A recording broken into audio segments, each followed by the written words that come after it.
தமிழ்நாட்டில் திமுக 40க்கு 40 சீட்டு ஜெயிச்சிருச்சு. தமிழ்நாடு, பாண்டிச்சேரி. இது ஏற்கனவே நாங்கள் எதிர்பார்த்தோம். என்னுடைய பழைய இதில் நீங்கள் ஒரு மாதத்துக்கு முன்னாடி என்னுடைய பேட்டி ஒன்று எடுத்து பார்த்தீங்கன்னா, ஆமாம் திமுக 40க்கு 40 ஜெயிச்சிருவாங்க, அண்ணாமலை கூட ஜெயிக்கிறது சந்தேகம்னு நான் சொல்லியிருந்தேன். ஏன் தொடர்ந்து நான் அதை அழுத்தி பேசலைன்னா, ரொம்ப நம்பிக்கையில் இருக்காங்க ரெண்டு பேரும், அதிமுகவும் பாஜகவும். அந்த நம்பிக்கை இது பண்ண வேணாம். நம்ம சொன்னால் நம்பவும் மாட்டேங்கிறான். பாஜக உள்ள ஒரு பெரிய தொண்டர்கள்ட்ட உள்ள ஒரு பெரிய மைனஸ் பாயிண்ட் ஓவர் கான்பிடன்ஸ். என்னமோ அதாவது நாங்கள் எல்லாம் பேசுறோம்னா, நான் 1900 சின்ன வயசுல இருந்து அண்ணா அது திமுக 1967 ஜெயிச்சதுல இருந்து ஒவ்வொரு எலெக்ஷனை பார்க்கறது மட்டுமில்ல, ஒவ்வொரு எலெக்ஷனும் வச்சு நோட் புக்கு போட்டு அதில் அனலைஸ் பண்ணி எந்த தொகுதியில யார் வாங்கியிருக்கா, என்ன மாற்றம், இந்த மாதிரி பார்த்த ஆளுங்க. எங்களை மாதிரி ஆளுங்க சொல்றது இன்னைக்கு இருக்கிற பாஜக காரங்க நம்ப மாட்டேங்கிறாங்க. ஒரே குதி. அதை எப்படி பாஜக 40க்கு 40 ஜெயிக்குங்கிறாங்க, 25 ஜெயிக்குங்கிறாங்க. சரி, அதுக்கப்புறம் கருத்து கணிப்பு வந்தது. கருத்து கணிப்பு வந்ததுல கிட்டத்தட்ட 35 தொகுதி திமுக ஜெயிக்கும், 4 தொகுதி தான் பாஜக அதுக்கு சான்ஸ் இருக்குது, அதான் திமுகவுக்குன்னு வந்தது. அப்பவும் எனக்கு நம்பிக்கை இல்லை, அந்த 4 கூட எனக்கு நம்பிக்கை இல்லை. காரணம், நாங்கள் பண்ணி வச்சிருக்கிற அனாலிசிஸ் ரொம்ப சிம்பிள் அனாலிசிஸ். அதெல்லாம் நீங்க இது பண்ணி அதாவது கிரிட்டிசிசம், விமர்சனங்களை கேட்கிற ஒரு மனப்போக்கமும் வரும். என்ன நல்லா யோசிங்க, கோயம்புத்தூர்ல அண்ணாமலை ஜெயிச்சிருவாரு அப்படிங்கிற ஒரு நம்பிக்கை ஓட் ஸ்டாட்டிஸ்டிக்ஸுக்கு ஒத்து வர. கோயம்புத்தூர்ல என்னைக்குமே 1.5 லட்சத்திலிருந்து 2 லட்சம் வாக்குகள் பிஜேபிக்கு உண்டு. இந்த 2 லட்சம் வாக்குகள் என்னைக்குமே தனியா நின்று ஜெயிக்கிறதுக்கு போதுமானது இல்லை. அதிமுகவோ திமுகவோ கூட்டணி சேர்ந்தாதான் பாஜக இங்கே ஜெயிக்கும். கன்னியாகுமரியில நிலைமை அப்படி இல்லை, பாஜக தனியாக நின்றாலே ஜெயிக்கும். தமிழ்நாட்டிலேயே கன்னியாகுமரி ஒண்ணுலதான் பாஜக தனியாக நின்றால் ஜெயிக்கக்கூடிய ஒரு இடம். மற்ற எந்த இடத்துலையும் அவங்களுக்குன்னு ஒரு குறிப்பிட்ட ஓட் பேங்க் தென் சென்னை, கோயம்புத்தூர் இந்த மாதிரி இடங்கள்ல இருக்கு.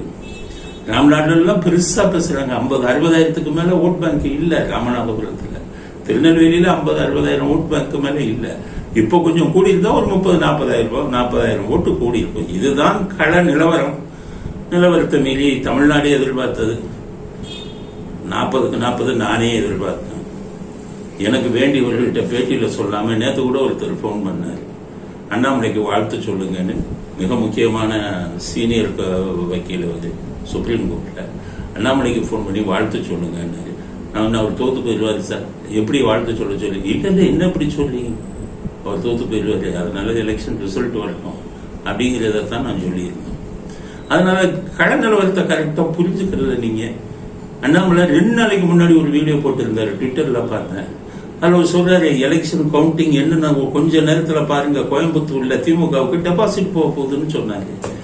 அப்ப நம்ம அந்த மாதிரி ஒரு பதவியில இருந்துட்டு அப்படி பேசலாமா? அப்ப என்ன நினைப்பாங்க, திமுக ஜெயிக்கிறான், அவனை போய் டெபாசிட் போக போகுதுன்னு 2 நாளைக்கு முன்னாடி சொல்லலாமா? அப்ப கள நிலவரத்தை நீங்க சரியா புரிஞ்சுக்கல அப்படிங்கிறது தான் பிஜேபி மேல தமிழ்நாடு பிஜேபி மேல நான் சொல்லக்கூடிய குற்றச்சாட்டு. நான் அகில இந்திய பிஜேபியை சொல்லல. அதனால தோல்வி, எதிர்பார்த்த தோல்வி அப்படிங்கிறது தான். தோல்வியில சில விஷயம் என்ன சொல்றாங்கன்னா, 10 இடங்களில் பிஜேபி 2ஆம் இடத்தில் வந்திருக்கிறது. அதுவும் ஒரு மாய், புரிஞ்சுக்காங்க. 10 இடம் எந்தெந்த இடம்னு எடுங்க, முக்கியமான இடங்கள்.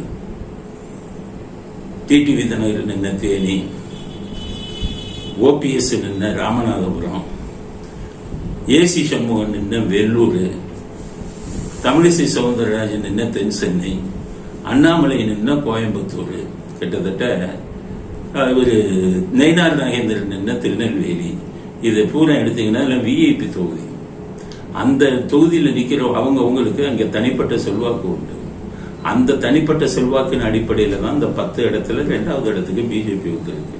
அந்த 10 இடத்திலும் பிஜேபி ஜெயிக்கிற அளவுக்கு செல்வாக்கு இருக்குங்கிறது பொய், தப்பு, மாயை. இது அதில் இருக்காதீங்க. அதனால 10 இடத்துல நீங்க செகண்ட் வந்திருக்கீங்க. அப்ப மீதி 39 இடத்துல அதிமுக 2வது வந்திருக்காங்க. அதனால 2 கட்சியும் உங்க அவர் பலத்தை நீங்க பாக்குறத விட வருங்காலத்துல 2 பேரும் சேர்ந்து நின்னாதான் திமுகவை தோக்கடிக்க முடியும். திமுக தனியா நின்னானா ஒண்ணுக்கு அதாவது ஒரு டெபாசிட் நிறைய இடத்துல போகும். திமுக அந்த 9 கட்சி கூட்டணியை பக்க பலமா வச்சுக்கிட்டு அந்த ஓட்டெல்லாம் வச்சுக்கிட்டு ஜெயிக்கிறாங்க. அதனாலதான் இந்த வெற்றிக்கு காரணம்.